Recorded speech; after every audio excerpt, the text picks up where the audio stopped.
Hey guys, welcome back to today's video. Today is Tuesday, October 11th, 2022, and today, hopefully I sound a lot better than I did in my recent videos. I've been quite sick. I have a sinus infection, which I'm sure might be able to come through some of the audio. If you notice, there are moments in which there are gaps in silence for 3 to 4 seconds. That's me turning off the microphone so I can cough into the air or into my arm, so you guys don't have to hear that, because I know that wouldn't be a positive hearing experience on your behalf.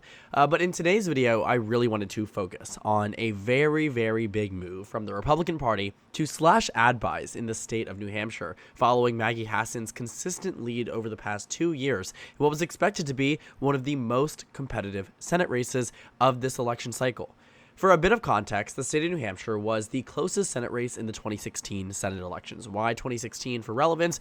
Well, because this is the same exact Senate map that we are working with today, though there are different incumbents in Georgia and Arizona, and you're adding in an election in the state of Oklahoma. But the state of New Hampshire in specific was actually quite a silver lining for the Democratic Party, not necessarily because it meant that this was a solid state for them back in 2016 amidst an extremely close and competitive election, but rather that Democrats actually picked up a seat in 2016 despite losing the House and losing the presidency to Donald Trump. Maggie Hassan ran against Kelly Ayotte, who was serving as the Republican senator from 2010 through 2016. She won in 2010, granted a red wave year, but still impressive nonetheless, by over 60% of the vote. Looking at this margin of victory for Maggie Hassan in 2016, it's not necessarily this landslide victory by any stretch. Again, it was in fact the closest race of the election cycle, but it was still a victory regardless. Despite practically every other swing and competitive race moving away from the Democratic Party. Let's go around the map. Wisconsin went to the GOP. Pennsylvania went to the GOP. Indiana, I know you're surprised to say, what do you mean Indiana? Indiana, yes, was competitive back then. The former Democratic senator actually ran for this seat, Evan Bayh, who was floated as Hillary Clinton's potential running mate in 2008 and slightly for 2016. In the state of Missouri, Roy Blunt and Jason Kander had an extremely close race. This was a 3-point race. Democrats lost it. They lost the race in North Carolina. They lost the race in Florida. So all around the country, the Democratic Party practically fell through, with very limited exceptions. Nevada and New Hampshire. New Hampshire is the most impressive because it was against a Republican incumbent. But now we have a Democratic incumbent. The difference is that our national environment has shifted away from the Democratic Party, but not necessarily putting them in a worse position than where they were back in 2016. When you look at the generic ballot polls of today, you see the Democratic Party leading by about a point, 45.5% to 44.6%. Surprisingly enough, or maybe unsurprisingly, it's very reminiscent of what we saw back in 2016. Not only on the statewide level when it came down to the state of New Hampshire, in which it showed that the Republicans were going to win, but also on our generic ballot. Let's see if we can find the generic ballot for the Democratic Party and Republican Party back in 2016. The way to navigate this on FiveThirtyEight, Real Clear Politics, is to go to the polling page, look for generic ballot polling. Here we go, generic congressional vote, and then look back at 2016. Our polling numbers are very similar to where we were back just 4 years ago, in which Republicans ended up winning the popular vote by about a point. But to compare different elections, 2016 looks like it's on track to be very similar to what we saw in 2022, or what we will see in 2022, based off generic congressional vote alone. But there's no guarantee of that. But what I am saying for relevance is that we are working within the same type of environment that Maggie Hassan won in back in 2016, which meant that Republicans needed to improve off of their 2016 numbers in order to win this race. And for a while, it seemed like that was destined to happen. Republicans maintained a lead on the generic ballot for 9 consecutive months, and it didn't look like that was going to change between then and November, but in fact, it did. And as a result, the rating on the state of New Hampshire, not only by my own metric, but also on the 538 forecast, has continuously shifted away from the Democratic Party.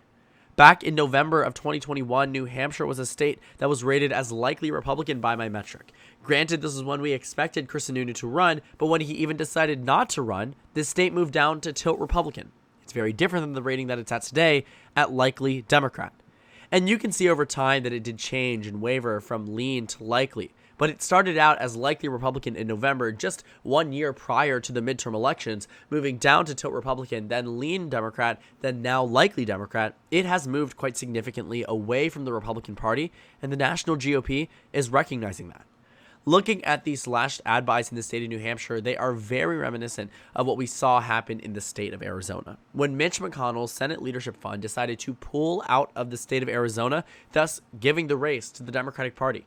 Now, this race is still going to be hard fought. Blake Masters in itself, as a candidate, he will not give up this race. It doesn't make sense to, because Arizona, quite frankly, is one of the most competitive states on the national level. But the problem was that the internal and external data from the Republican Party was telling them that Arizona was no longer winnable, that the resources that was being allocated here needed to be allocated elsewhere. And that's what we're starting to see happen in the state of New Hampshire. I talked about the generic ballot. I talked about, FiveThirtyEight, and I want to go ahead and explore the forecast within the state of New Hampshire to really show you what I mean when I say New Hampshire is not necessarily this extremely winnable state for the GOP. On one front, yes, the Republican Party has a reasonable shot at victory. 16% is nothing to laugh at, but it's a lot lower than where it was back in 2016 for the Republican Party. And honestly, that FiveThirtyEight forecast was spot on. Now they're saying the Democrats have an 84% chance of victory according to the deluxe model. When we go up to classic, it jumps up to 87, and we go to light, it jumps up to 89. No matter what you're looking at here, the Republican Party is at the deficit and losing this race. And in their worst case, they're at an 11% chance, and in their best case, they're at a 16% chance. Looking at the expected popular vote as well, the Democrats are expected to win this race by about 7 points. That just so happens to be what we think about when we talk about likely characterizations. But when this forecast first dropped, Republicans had about a 1/3 chance of victory here. Today, that dwindles to nearly 1 in 10. The Democrats have extremely expanded their lead across this state and made it so it is no longer within reach for the GOP, at least this close till November. And again, the National Republican Party recognizes that. Now, it's not all of the ads that are being slashed from this. This is the start of what we will likely see, a continued pulling of ads out of the state of New Hampshire. And I say that because we've seen this happen in recent elections, and we've seen this happen in these midterms alone. This decision from the Senate Leadership Fund to pull out all ads from the Senate race in Arizona did not come without warning. We made a video back in August about how Mitch McConnell's PAC was canceling ads up until Labor Day, but still reserved the ads post-Labor Day. Then they canceled them for another 2 weeks, and then we finally realize and hear from, even though we expected this based off of the continuous news stories, just like what we're seeing in New Hampshire, indicating that the Republican Party was going to continue to pull out ads. It wasn't a question at that point because we realized and we knew. You can read the tea leaves on this because the National Republican Party does not like to lose money and does not like to fund losing races. You can hear that from the NRSC chair, the RGA chair, whoever it might be. Those who are leading the allocation of funds across many races recognize that some of these states are no longer within reach. And that's exactly what we saw happen in the state of Arizona. I don't exactly agree with that opinion, but I'm not the National Republican Party. And quite frankly, they probably know better than I do, right? But in New Hampshire, we are starting to see exactly what has happened in the state of Arizona. This has also happened back in 2020 when President Trump started to cancel ads in some of the states that he really needed to continue ad spending in. There's also the flip side of it, though, that we should recognize. Sometimes the Republican and Democratic Party will cancel ads if they believe that this race is solid or no longer competitive, meaning that they are going to win it without doubt. I don't think that is the case in the state of New Hampshire. None of the data seems to indicate that. And based off of what we've seen in terms of statements from the NRSC, which we will explore in just a moment, it doesn't seem as if they believe this race has been fully gone to the Democratic Party. But in no reality do they seem to be expecting it to go fully to the Republican Party. And we'll talk about that as well because of an interview that Rick Scott answered a few questions about his pathway to the majority. But you can see here that they are canceling ads. Even though Mitch McConnell's Senate Leadership PAC has placed a 23 million ad buy, through September through November and hasn't changed its approach, they are still trying to win this race. There's no doubt about that. But they're starting to walk back ads. They're starting to walk back funding. And the reason is that they need to shore up other candidates across the board. And that's super important to recognize.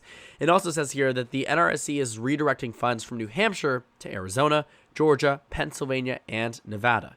When Mitch McConnell's PAC decides to pull out of the state of Arizona, other Republican PACs were saying, hey, we don't agree with this decision, and we are going to come in and fulfill that role. But at the end of the day, Arizona lost a lot more money that would have been going to the GOP, because I don't doubt the NRC would have been funding Arizona equally as much had Mitch McConnell's PAC not pulled out, which meant the GOP likely would be in a better position. So there seems to be some discrepancy there when it comes down to which major political action committees believe in what they believe. But for right now, New Hampshire's money is going to other states.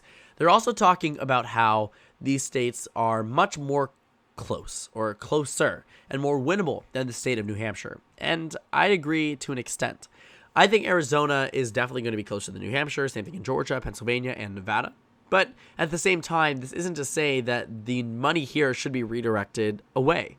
I do think the Democratic Party does win it, but I don't think it's 1,000% out of reach for the Republican Party, maybe more so 90%. But then again, I do recognize that 90% is not something, a 10% chance of victory is not something you'd want to rely on, especially when you're in the final stretch of the campaign season. But it's just interesting because New Hampshire was in fact the closest race of 2016, and immediately following this election, the Republican Party knew that they were going to target it. I will also say that looking at this interview that Rick Scott gave, questioning and talking about which races are going to be the most competitive and which ones are the primary targets for the NRSC. And Rick Scott talks about the states that are high up on priority that he believes are going to be the most competitive. He says number 1 is Nevada. I agree. Then he says number 2 is Georgia. I also agree. But then he says number 3 would be somewhere between Arizona, Colorado, and Washington. Notice one state is missing? That is the state of New Hampshire. The fact that this state wasn't even on the radar, wasn't even joining the ranks of safe states of Washington and Colorado, which is likely, is very telling. Even if this was just a momentary blip in understanding or information, when it comes down to referencing these states, it's quite interesting that these are not the ones. New Hampshire in specific is not one of the main targets that is on the high priority list. And I think it's because the Republican Party truly is recognizing that that state is not necessarily as winnable. Mark Kelly is up by about 7 points statewide in the state of Arizona, and that was enough to tell Mitch McConnell that this was not a race worth funding. As for the New Hampshire Senate race, the Democrats lead by 8 points. Granted, there aren't as many polls as we've seen in the state of New Hampshire, but an 8-point lead is still very impressive. And the fact is, the Democrats lead in both of the congressional races, so it looks like Democrats might have a clean sweep beyond the governorship. The state of New Hampshire is one that the Republican Party, again, had always meant to target.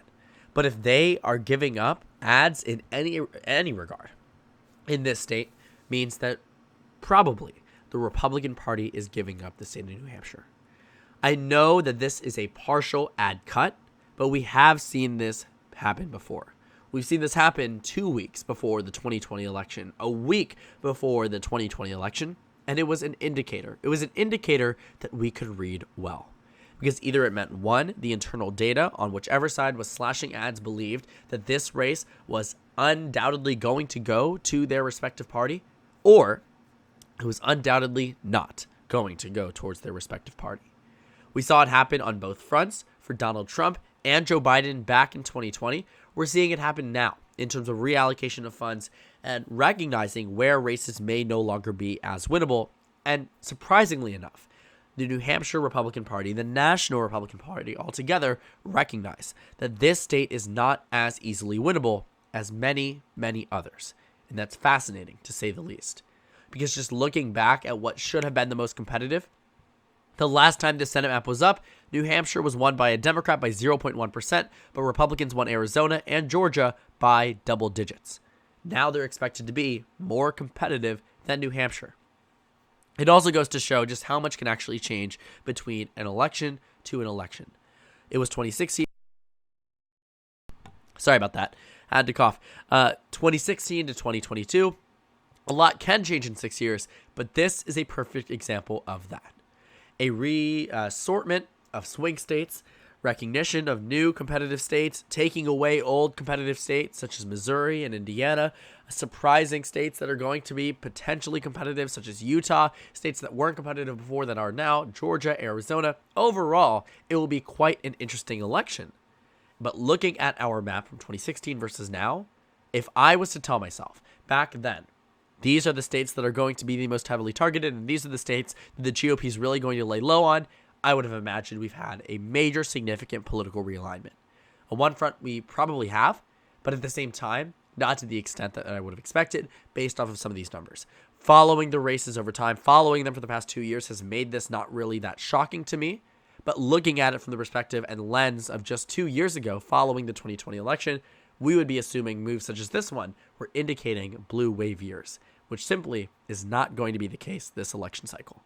So it's quite interesting, quite fascinating to follow these races. I would definitely implore you to take a look at a bunch of other websites that track media spending and ad buys, because you can read a lot from what the money is doing, from where the races are headed and where the parties believe to be the most competitive, because it can tell you a lot more than simple punditry, forecasts, polls, etc., because these parties never want to lose money, and they know how to play the game correctly. Both sides do. Many times they have made mistakes. Look at South Carolina in 2020. Look at Kansas in 2020.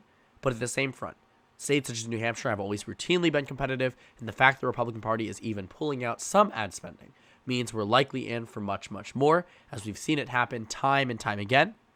It also doesn't help. The Democrats now lead by 8 points statewide in what was expected to be at 1 point the most competitive Senate race of this election cycle.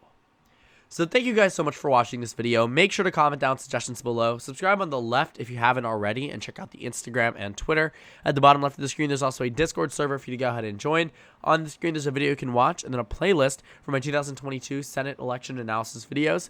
Again, thank you guys so much for watching, and I will see you all later today.